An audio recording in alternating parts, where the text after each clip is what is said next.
Welcome to Hot Throw, a show about the craft of candle making and small business. I'm Alex Lutz, one of your co-hosts, and Kristina Breland is also co-hosting with me today. In today's show, we'll be covering everything you need to know to start making candles. We'll go over some great starter kits, share advice for beginners, and discuss things you should avoid when starting out. That time Kristina spilled her drink all over the floor during the podcast. Well, so we were just talking at the beginning of this, prior to recording, we were talking about I was just saying that I don't really know, we've never really talked, the two of us have never really talked about how each of us got started and so I just kind of wanted to open that up and just say, I guess for me, I went out and got a candle kit. Actually, no, I didn't just go get a candle kit. Mine was how do I make a candle? I think I went to Michael's and got the dumbest stuff. No, Hobby Lobby. It was Hobby Lobby. I went to Hobby Lobby. I got some basic junk from Hobby Lobby to make a candle. And I made my first candle from Hobby Lobby bullcrap in my microwave, I think. And then I was like, okay, I don't like this candle. It's not great. It was probably the worst candle you've ever seen. I was like, I don't even know what I'm doing. So then I found Jeff Stanley's videos and I started watching those like crazy. His videos are very informative. And so I just, I think in one of them, he suggested getting a kit. And so I went to Candle Science and I got their kit. And then that was it. Yeah, I didn't do science. I actually have no idea, really. I think maybe I went to Walmart and got some mason jars. And then I ordered some wicks off of Amazon along with the kit. It was some generic soy wax. I don't even know what kind of wax it was. I'm laughing because it's that's what you do as a beginner, right? You go out and you're just I'm gonna buy this wax. I don't know anything about it, but I'm gonna buy it. Wicks. I didn't know it's specific or anything, but then I got some dye, candle dye, and where'd I get the fragrance oil? I think I found out about Pro Candle Supply. A lot of people don't know about Pro Candle Supply, but I think their scents are very fragrant. They're very strong, and I just really like them. So I tried that. I don't even know if I may have bought some fragrance from Amazon. I probably just went to all the candle stuff on Amazon and was add to cart. You'll notice that as we talk about different candle suppliers, everybody has their favorites, and people even it becomes a battle at times where people at least in the Facebook group, so to speak, everybody has very strong feelings, and they've gained loyalty and trust with the people that they work with. And so I'm a big fan of Candle Science. I think Kristina's not so much of a fan. And so somebody would ask for advice in the group. They're like, oh, where'd you get that? It was always Candle Science. And I would just roll my eyes. I was like, can it be somewhere else besides Candle Science? But I like Candle Science. I do. I'm not knocking them. Oh, good. Just to give you an idea of what comes in a kit. So I would say, and Kristina, you can correct me if I'm wrong, but I would say just starting out, it's probably better for your wallet, your pocketbook, whatever you want to call it, to get a beginner kit and not go out to Amazon and buy all the things, even though it looks fun. And so one of the ones that the easy ones to recommend are from Candle Science. They have some. I'm pretty sure Pro Candle Supply has some as well. We'll have to look that up really quick, and we can add that to the show notes as well. But some of the stuff that you'll get in those kits, there's a beginner candle kit that is around $32. This kit, their expectation is that you'll make it in your microwave. So you don't even do a double boiler method for melting your wax or anything. And this is actually a really easy way to get started to pour your first candle. So you get 2 pounds of golden wax or Golden Brand's 464 soy wax, which that's a really popular wax. They give you 6 8-ounce candle tins. Let's see. A plastic pouring pitcher. That's straight up essential. You're going to need a pouring pitcher no matter what you're doing. I prefer metal ones, but this kit comes with a plastic one because you're putting it in the microwave. You don't want to do not put metal in your microwave. Let's just get that out there. Do not put anything metal in your microwave. They also include some wick stickers, which are to take like the wick and put it on the bottom of the candle or place it in the bottom of the candle so that your wick stays stuck in there while you're pouring. And then let's see, what else do they have? They have wick bars, which are to like center your wick. I'm not a fan of those at all, but they include them. It's a good place to like. Well, are you talking about bars? The ones that like stabilize the wick?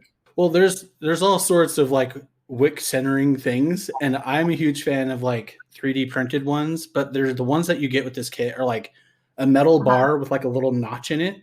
And like every single time that I put the freaking wick in there, it ends up just slicing off the wick right where I want it to.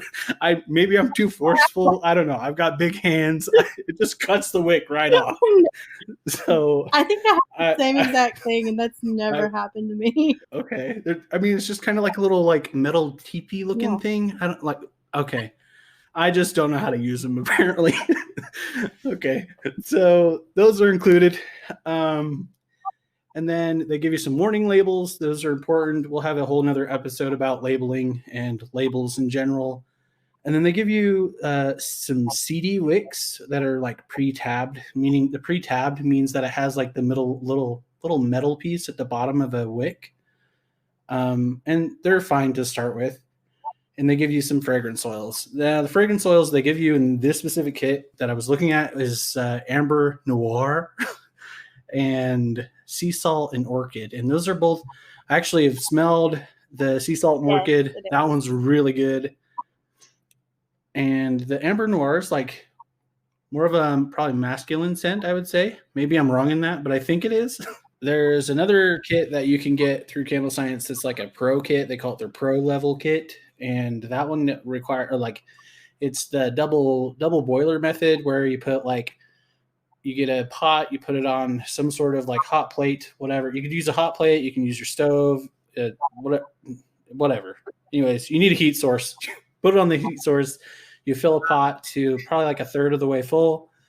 And then you put the wax in this pouring pitcher and melt it that way. And the benefit of using the double boiler method is that you don't burn your wax, and it's pretty much the staple way of like melting wax until you start to get to like a large quantity.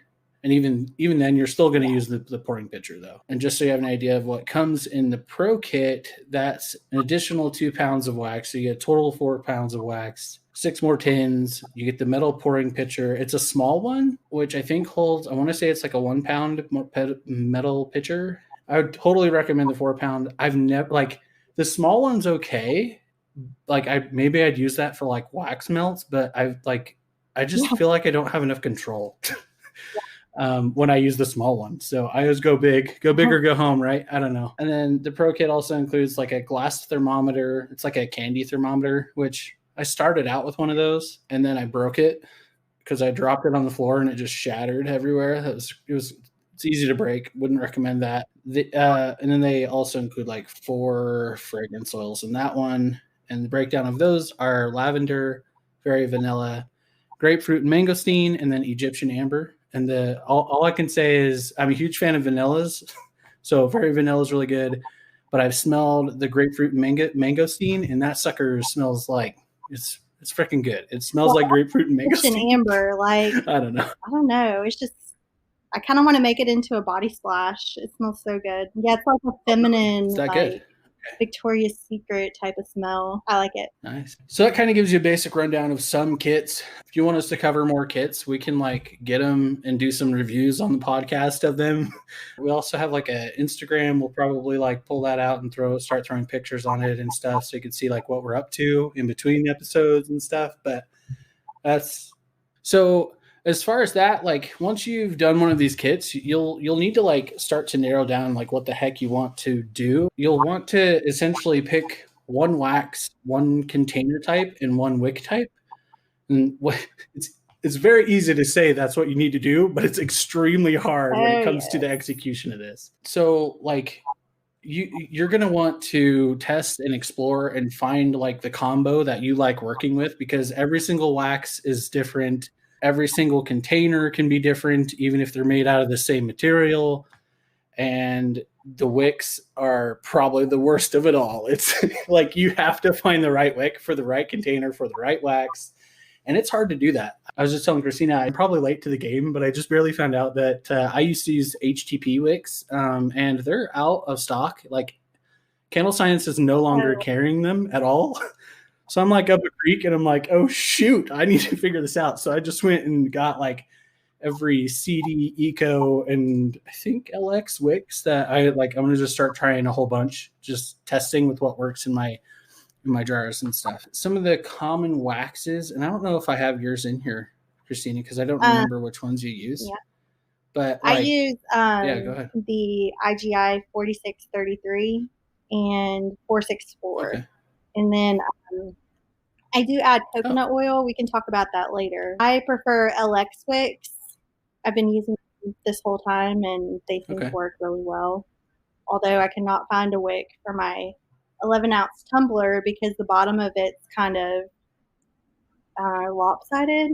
So the way it burns, it just doesn't. I can't get a full melt pool, but we're working on it.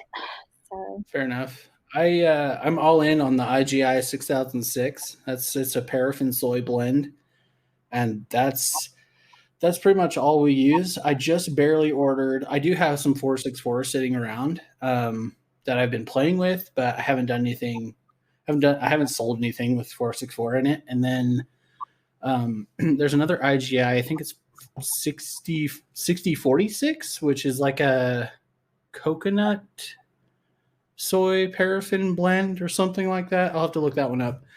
But I started to look at that one as well in the beginning. And I found I have a local supplier in Alabama, which is like 2 hours from me. And that was the only wax they didn't carry. So I loved the 6006 because it's a soy paraffin blend. And so I wanted to kind of duplicate that. So I just asked what the best paraffin and soy was so I could make my own. But yeah, if they had it, I definitely would. Cool. Well, actually, they did recently get it. So I might be, I don't know. Yeah, you're lucky you have a place you can go to. So that's another good point. Like if you end up like starting to buy large quantities of wax, you definitely want to try and find a local distributor if possible, because you will save so much money on shipping. I pay the piper when it comes to shipping. Holy crap, it's a little expensive. Honda Civic, and it cost me $10 in gas to pick up wax. So yeah. I don't have I have a Honda Pilot, and that sucker it's not like horrible on gas, but it's not great on gas either. And the nearest place for me is the Candle Science in like Sparks, Nevada, because I'm in Utah.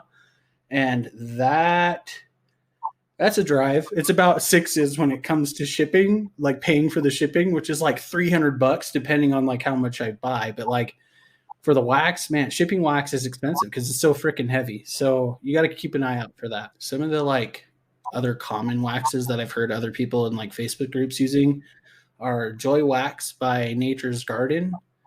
And then there's like a C3, a Nature Wax C3, which is like a Cargill. It's made by Cargill. And then I've heard a bunch of people really like the Pro Blend 600, I think, which I think is a Parasoy. It might be a full soy. I don't remember. Yeah, I've heard all those. And I have C3, and I was going to blend it with my Parasoy, but I haven't tried that yet. It is kind of crumbly, though. Like, it does kind of crumble instead of, like, cut solid. So interesting. Yeah, the 464 usually comes in, like, flake style, like little flakes. At least that's how mine comes, right? And then the 6006, mine comes in like 10-pound slabs. So those are some of the basic common waxes, kind of our experiences with them. Let's talk about containers. There's the straight-sided jars is what like a ton of people use. I use them. I love the straight-sided jar. There's like glass tumblers. Like, so there's pretty much two different things that most containers are made out of. It's glass or aluminum tins, and that would include like tumblers, straight-sided jars for glass, And then like you've got your mason and or jelly jars. And there's like when you hear a jelly jar, like the first time I heard jelly jar, I was like, is that like what grandma's preserves comes in? Are people like dropping candles Yeah. in those? People do. Like, there's nothing wrong with that, but I just was like, it didn't. That is not the aesthetic that I wanted. So that's actually the first jar that I started with was the 8-ounce jelly jar, and that one it has like smooth sides. It's not like that weird on it. grandma. Yeah, and yeah, it's freaking weird. So I started with those, and then I've also tinkered with the aluminum ones as well. But I heard rumor that Candle Science is getting some like I don't know if they're ceramic or concrete. I think they're ceramic. The gray ones and some black ones, I think. Yeah, it's like black and like an eggshell white. I am so stoked. I'm going to be buying so many of those. Wooden lids. Like I'm so waiting for wooden lids because of my vibes. That's true. Because of my vibes and vibes. So that gives you like that's a basic starting point for containers. I would say like we'll go over a couple things later on in the show about do's and don'ts with containers and Dollar Tree containers. I don't know. Dollar Tree container. Yeah, no, this is a real thing. Yeah, there's a lot of people that will just like go into Dollar Tree, pick up the coolest new container there, and then they'll make candles in that. I like to streamline my process and keep my containers the same for efficiency's sake. But once you get good at making candles, you can pretty much pour in just about anything. The only thing that I have concerns about with picking up a random container, and this is where we may disagree, is just literally like, is it like heat safe, right? Like when that burns down low, is it going to break? Like, and it's just one of those questions that I have to ask myself. But most of the stuff that you find out there, like, unless it's super thin glass, like it's probably going to hold up quite well. You probably have way more experience than I do on this because you were just showing me prior to recording this. Yeah. You got some like pumpkins or something? Pumpkins from Target, and they're actually like soup bowls.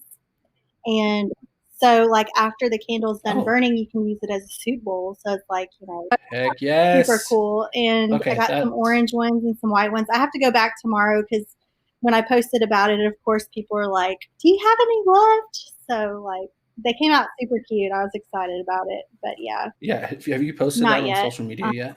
Okay, so she sent me these pictures. I'm not kidding, people. Like, your Instagram tag is Southern Farmhouse Studio, right? LLC. LLC. Do not forget the LLC. So I would definitely go give her a follow, but you have to like post these down because I'm pretty much throwing you into the. but like she made this pumpkin colored wax, and I'm like, it looks like a pumpkin pie, and I was like, it looks so good, I want to eat it. And I am not one for like, you'll learn over time that I have very like specific likes and dislikes when it comes to candles, and I am not like a food candle person. I don't mind the scents, don't get me wrong, the scents are fine, but like I'm not a fan of like, let's make a donut candle. That's not my thing. I'm sorry, I don't know. It's just it's not in the cards for me, but I can appreciate the artwork, and that's what's cool about it, right? So anyways, you got to go check out her freaking pumpkin candles. They're gorgeous. I was like, holy crap. And I say Candle Science, how everything comes from Candle Science. This dye does come from Candle Science that I used. So yeah, go check it out. It's perfect pumpkin pie color. Sweet. Let's talk about wicks. What's your experience with wicks, Kristina? So what did I use in the beginning? Probably my Amazon wicks is what I was using prior to this. I don't even know what brand they are. When I went to my local supplier and I picked out this wax combo that I was going to do, I asked them what type of wicks they prefer. And they've done so much testing, way more testing than I ever did. So they would know better than I did. So they liked LX wicks. And I do like LX wicks. They do mushroom a little bit, but if you trim them, I feel like they're perfect. I'm working on double wicking right now, which I've been doing this for 14 months, and I'm so scared to do double wick. Like, it's just, I don't know. But I've done like one candle that was double wicked, and it was like a one-off request from a friend, and she's like, "Hey, she gave me this like, she went to like a pottery class or something, and she made like a nice little like bowl shapey thing, and it was really nice pottery. And she's like, "Hey, I want you to pour a candle in this, and I want you to use this scent." And so I did it, but I don't know how that's going to burn. So let's hope that works well for her. But it's just like when it's one of your friends, like I don't like I that's fine. But if it's something that you're like going to pump out on the regular, like it's probably worth doing some testing. Like that's what I would recommend. Yeah, as I was saying earlier in the show, I used to use HGP wicks, and so now I'm looking at CD and Eco wicks, probably some LX as well.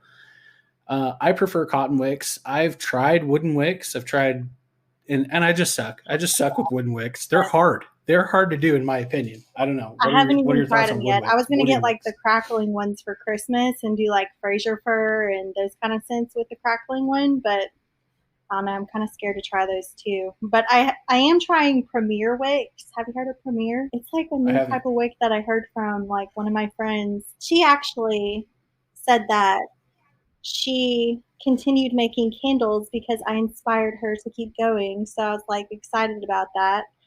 She uses the same wax that I use, and then she tried these Premier wicks. And I'm still learning, but like they do burn really well. Like I don't really have much to say about them right now, but I don't think a lot of people know about Premier wicks. Is it like a specific type? Or is it it's a cotton wick? What? And it's from Aztec. Okay. Oh, okay. And they're like Aztec 700s right. Is cool. Like the numbers. Like it's like I got like from 735 to 798 because I feel like that was like a good range. For a dozen of them, it's $1.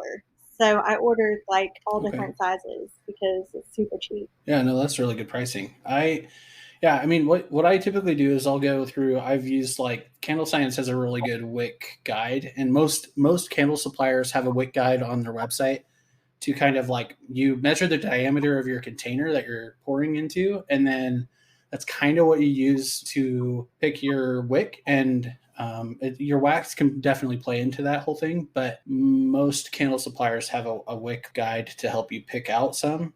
I will say that with Candle Science, I noticed that you have to wick up one or two.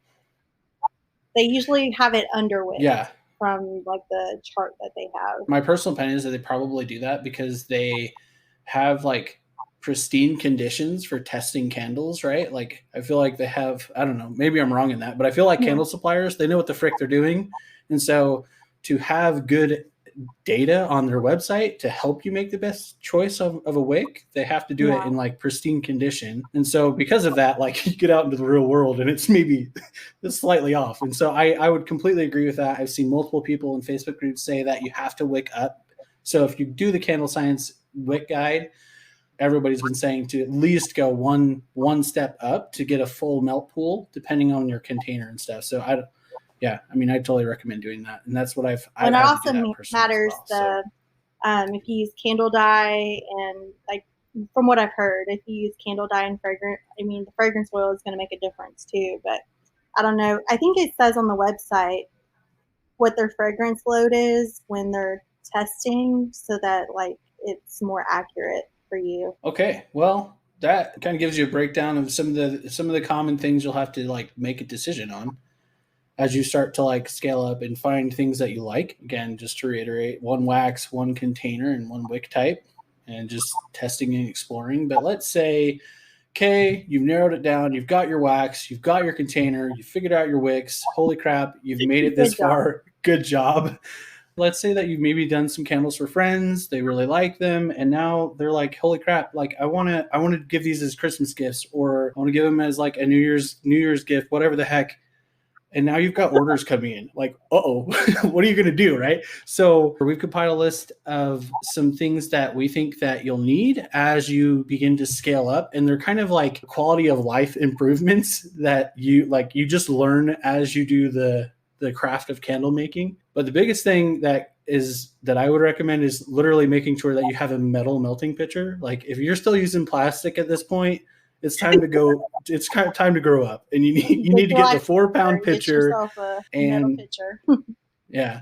And the next one you mentioned, Kristina, earlier in the show was an infrared laser thermometer. How do you feel about that? Because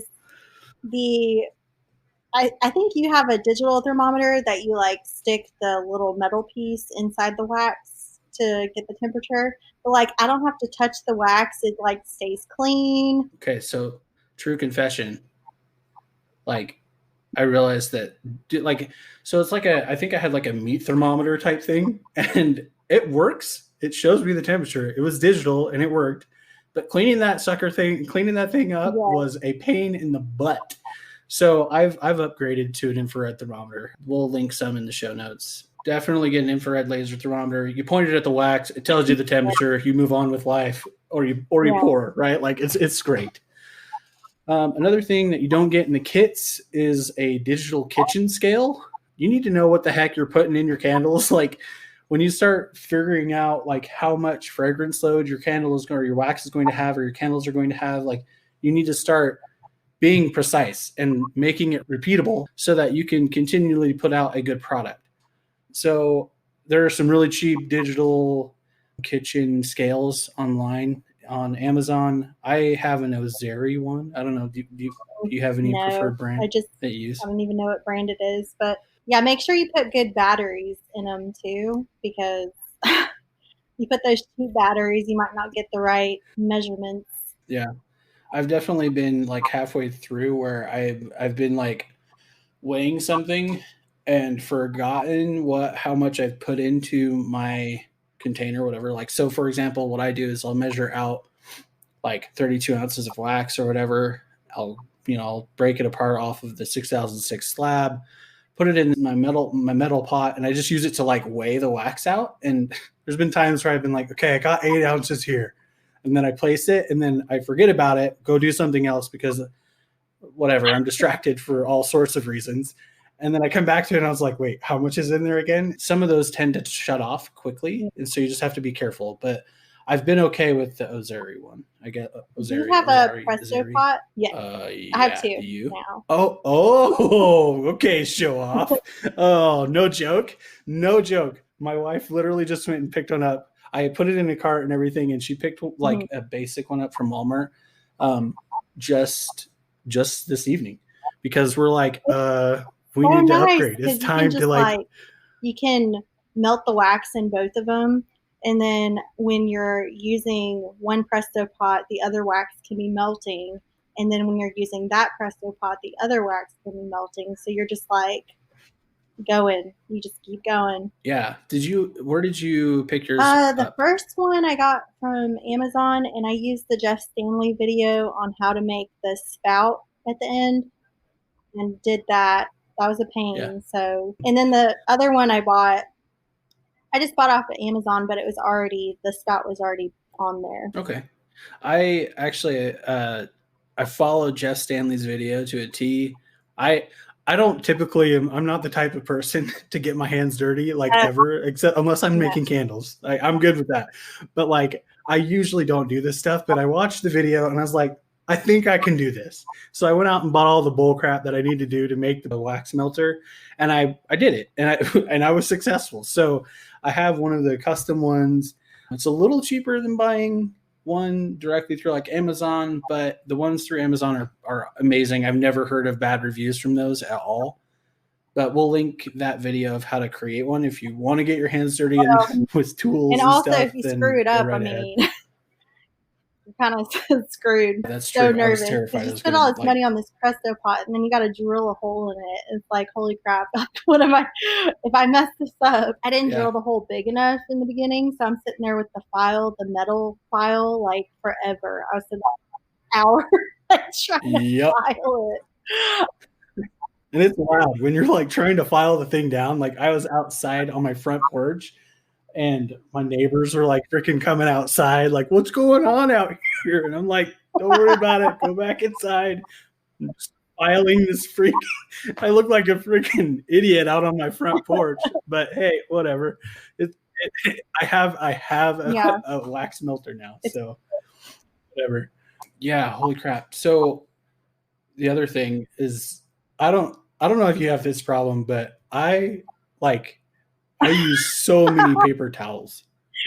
So many paper towels. Do Yeah, you I have to use so stock many up at paper Sam's towels? Like, Club because like, I'm surprised candle makers haven't had, like, you know how the toilet paper was missing? I'm surprised candle makers haven't like caused some sort of like, where's all the paper towels situation, because I think we, out of everybody else, I think we use some of now, the now like I the know, like, largest okay, amount of paper every time towels. like I'm wiping out the container, I can only use like 5 squares, like 5. Oh, you get real efficient real fast, right? Like you're like, oh my gosh.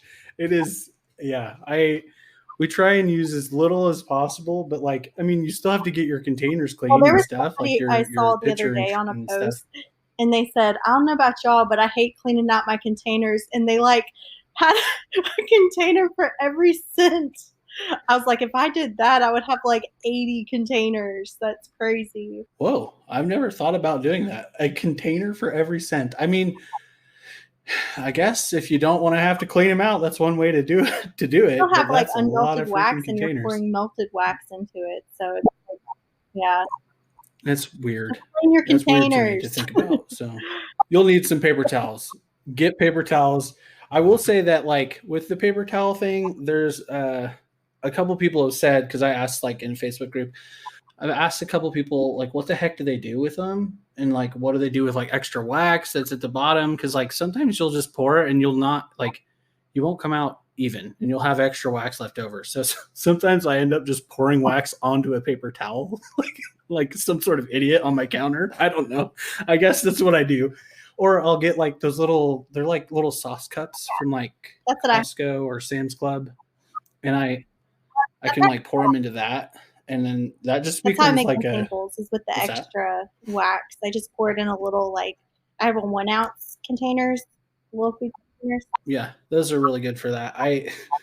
What we ended up doing though is we would have like just a tiny bit of wax left.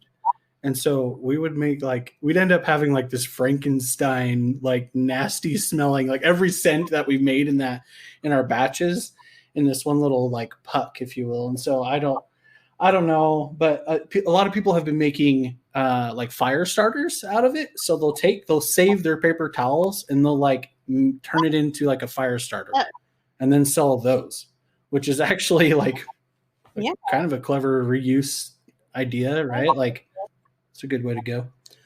We'll try and find some like resources on that, but I haven't found anything just yet on a good like tutorial of how to do that. Another thing that you're going to need is a nice apron. I don't know. This is probably an opinion for sure. We're going to try and have some like premium hot throw aprons coming that you can order. But in the meantime, there's some really good ones on Amazon that I like. They're made from like denim material and like leather and stuff. They're really high quality. At least I felt like it's high quality. Also, I'm a big dude, and that thing fits me pretty well. I'm not going to go walking down, the red carpet or whatever, the runway or whatever, and like showing it off or anything. But it's a nice apron. I'd I recommend have one. My grandmother was an artist, and my mom actually gave me her apron. So yeah, it's pretty. Oh dang. Cool. Family heirloom style. You can't beat that. That's like the best kind, And because then it's like, I don't know. yeah, It's and then just I like, it feel like feels better. it's got like it has like paint from when she was painting with it, and then like I have my own like stains. I feel like the more stains, the better, because then you can pass it on, and it's like, hey, this has been loved. This is like Yeah. Yeah. It's got character and all sorts of stuff. That's awesome. And then the last thing that you'll probably want to look at is a heat gun, especially if you're using like a 6006. A lot and of people 464. have said that if you use soy, you don't have to do a heat gun, but I feel like it's just one of those staple tools that every candle maker should have, just because like Yeah. you never know what's going to happen when you pour and your candle's cool, unless you have an environment that is like I said, one of those pristine environments. It's just very difficult to have your candles will have sinkholes, you'll get wet spots, it'll look weird on top, they won't have smooth tops.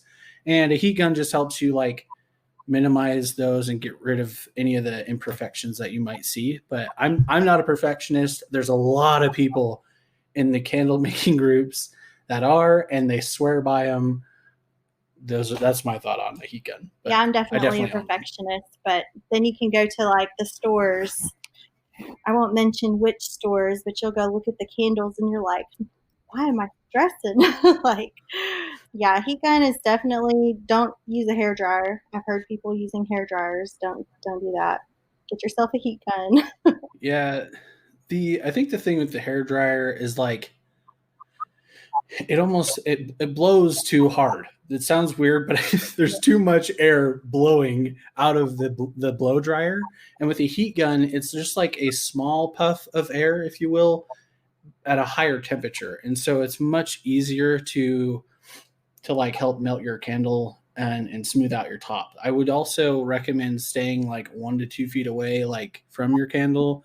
If you get too close, you can actually light your wick on fire. I've done it. I mean, come on. Like, you have to try it out. I actually did that today. Right? I was holding it in one spot for too long, and the wick started turning black, and I'm like, I guess this is my candle now. Now this one's mine. Oh, it's great. So, yeah, that's the only like tip on a heat gun. Yeah. Don't get too close. They're hot. Oh, my wife has a scar on her hand from tapping like the end of it. So we use one, I think it's from Wagner. I think it's the one that we purchased, but I want to say it was like $25 somewhere in there. But like the tip of the heat gun gets extremely hot. It will freaking burn your skin off. So be very careful. We also have a toddler, so we have to be careful of not leaving that thing anywhere near him. And so that's a challenge, but it's not too bad. So you'll get the battle scars as you work with candles for sure. For my oven. I heat my jars. Why do you heat your jars? Because I get frosting, like if I don't heat them. And I don't know if it's because of the wax or if it's because of the temperature in my apartment. But I have to keep my apartment at around 78 degrees. I know that sounds crazy, but I have my method. So I have to like heat my jars at 170, and then my apartment's at 78. And then when I pour at the coldest temperature that I can. And then the jar, when it's heated, it makes it cool even slower. So then I don't get the frosting on it. Right. When I actually also heat my jars when I'm pouring. They're always like not hot. Mine aren't hot. Like I'll put my oven on like 120, like on the lowest setting that it goes to. I typically keep my house at like 68 degrees, sometimes even 65 degrees. It's super cold in my house. I love it. But the issue with that is that when and people, there's different like heating your jars can solve multiple problems. And so that's why I asked you, like, even though I also heat my jars, I was just curious what your reasoning was. But when you heat up the wax, it will expand and it like opens up like someone wanting a big hug. And when you add your fragrance oils to it, the fragrance oil, because the wax has opened up, it will bind to and hug, if you will, that fragrance oil. And that's what causes the wax and the fragrance oil to like become a candle, right? But as the wax cools, it contracts. And so it pulls away from the outside edges of your jar or your container. And it also can pull down on where your wick is, usually in the center of your candle. Even if there's not a wick, it still will like start to concave there. And so that's why I warm mine, is to help avoid that. There are multiple times where I've done it and it still didn't help. So there's all these different little tips that people use, but heating your jars can help with that. So we've gone through all sorts of things to do and some things not to do. There are some major things that I think that you shouldn't do. So when you start to make candles, these are some things that I believe you should avoid. And I'm saying this from my personal experience. I would say don't start with essential oils or kits from Amazon. That's my personal opinion. I don't know if everybody agrees with it. You can agree to disagree. But that's exactly what I did, and it was a mistake. And the reason it was a mistake is because the quality of things that you get from Amazon as far as like candle materials and ingredients go, they're just not up to par with something that Candle Science or Pro Candle Supply can deliver. Not only that, but like they're twice, if not three times the price of what you would normally pay through a candle supplier. At least in my case, like getting the wax through Candle Supply versus Amazon was like double the price. So yeah, I just think of definitely like don't do Amazon is like generic, like a generic brand of something, and then like all the suppliers are the name brand, and you want the name brand because it's the better quality for sure. Definitely. Another thing that I wouldn't recommend doing while you're getting started is you, like, don't go buy any kind of frickin' container in the world and pour your candle in that. You'll just have a bad time. And I feel like I went out and purchased a crap ton of random containers to make a candle out of, and it didn't work because there's so many different things, kind of how we talked about, like your wax plays a part, your wick plays a part, and the container itself plays a huge part. So until you know what you're doing, stick with something that looks like a normal container and then start branching out and go from there. Oh, just another note, like when you're picking a container out, you want to make sure that it can withstand heat and that it doesn't have any seams in it. I also had this great idea to use a concrete container, and like, I mean, you can do like, there's a lot of candle makers out there that'll just like start getting into like DIY concrete containers and stuff. They'll go buy molds and make their own. I found one somewhere. I don't remember. It's probably a stupid, Michael's, Hobby Lobby, something like that, at Joann's. I don't know. And I poured my candle in there, and it seeped out the side because it was a super porous. Like I didn't even think it through. I was pouring, and I look at my counter. Like after I'd poured, I was like, "This is great." And I look at my counter, and there's a puddle of freaking wax right underneath the container. And then I look at the candle or the container inside, right where I just poured, and like half the wax is already gone. And I'm like, okay, this is a problem. So just make sure there's not like seams where wax can seep out, and don't use very porous containers. Like I didn't see any holes per se, but it was porous enough that wax just seeped out, and I felt so dumb. Also, there's this 5-minute hacks and like viral TikToks. Please yeah. Don't do what they're doing. Like those, while some of them may work, I've seen some that have been validated, but most of them, if not all of them, are a very bad way to make a candle and or anything. Like I've seen bacon grease candles. Like it's doable. Don't get me wrong. Like that's doable. It's a thing, but like learn how to make a normal candle first before you start doing like things that are going to burn your house down. That's what I would suggest. Yeah, for sure. There's some that like where they have a container that they're going to put a candle in. They pour water in a container, and then they pour wax into the water. Like you melt it down and then you pour wax into the water. Do not do this. Whatever you do not do this. As I'm explaining it, I'm like, somebody's going to try this. Don't do it. But what it creates is this almost like cheese-like candle, because the water, as it cools, the water like makes holes in it like Swiss cheese. And it looks pretty cool on the 5-minute hack, but like, let me tell you, 5-minute hacks are like freaking straight up Photoshop and video magician work. So do not do that. It's a bad idea. Don't add. I've never heard of anybody adding water to their candles. Don't do that either. Like, just don't. So those are some of the basics, like major, like don't do these things. Well, have you ever seen the show Nailed It? Candle show. Oh yeah, definitely. Like for Nailed It, like you have like this extravagant candle and somebody has to like duplicate it. Like how much fun would that be? That would be freaking awesome. Have you seen? There's somebody that was posting those like, I don't know. She does like pillar type candles, but she has like 15 or 20 layers in the thing. And then she'll like carve her candles like around the sides and then fold the wax like over on itself like it's so crazy. I'll have to show you a picture, but those things, like there's this lady that posts in like the DIY candle maker group, and she's like, hey, check out my candles. And they're like works of art, but like I can guarantee you it takes her like at least 4 hours to do one candle, if not longer. It's gotta take forever. But yeah, she's like, if I were to go into a competition and see one of those things, I would like just walk out the door and be like, okay, this is beyond my skill level. I give up. No. Yeah.